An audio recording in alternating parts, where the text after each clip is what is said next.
what are the main unrealities of Marxism? Because I take it that somebody like Rick Wolf would probably dispute that Yep, they're for sure. unrealistic. So Yep. it'll be interesting to hear what they are. Okay. Well, the main unrealism in Marxism is the labor theory of value. Okay. The argument that profit only comes out of labor, and that prices reflect relative labor values, and that therefore there's what they call the tendency for the rate of profit to fall. That's all garbage. And the reason the person who proved it's all garbage is Karl Marx. Okay. And this is what irritates me, that most Marxists don't realize this. So I did my original master's thesis was on going through Marx, trying to find the point at which he developed an alternative to the labor theory of value. And for those who want to check it up, that's on page, in terms of the Penguin edition, it's page 267 of the Grundrisse. If you go to Marxist.org, it's page, if you download their PDF of the Grundrisse, it's on page 196 to page 197. And what happened at that point was Marx, if you look at the classical school of thought, that's Smith and Ricardo and so on, they never had an explanation for profit.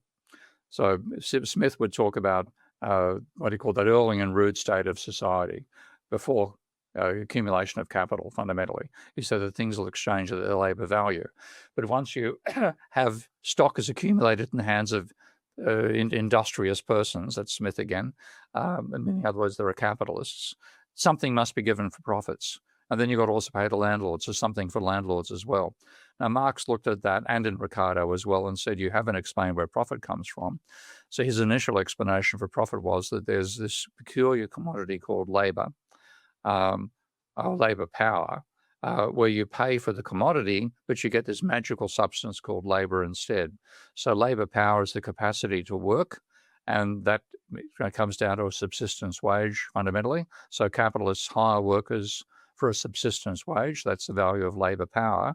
But then let's say it takes 6 hours, this is Marx's own numbers, 6 hours of labor to produce the means of subsistence for a worker. Then the labor contract doesn't stop at 6 hours, it goes to 12 hours a day back in Marx's day, 6 days a week. So there's the worker works for 12, but reproduces their own means of subsistence in 6 hours. So the additional 6 hours is surplus value, and that's the source of profit. That was Marx's logic. So he did explain profit in a way that that neither Smith nor Ricardo had done before him. But as it happens when he was writing the Grundrisse, which is the rough draft of Capital, he had a friend, I think it was Otto Breyer, dropped in with a copy of Hegel's Phenomenology of Right, which was Marx's own copy. If Marx had lent it, and 13 years later it came back. And Marx starts rereading Hegel in the middle of writing the Grundrisse, which the Grundrisse, he was rereading all the classical economists so he can write the critique of Capital that he thought would be necessary to give an intellectual basis for the revolution he expected to happen that year. Of course, it didn't happen, but you had the revolutions in Europe starting in 1868 and so on. So he's rereading Hegel, and he comes up to this issue of where does value come from? And he's starting to talk in Hegelian terms again. Now, Marx he also did a PhD in philosophy. I imagine you're aware of that.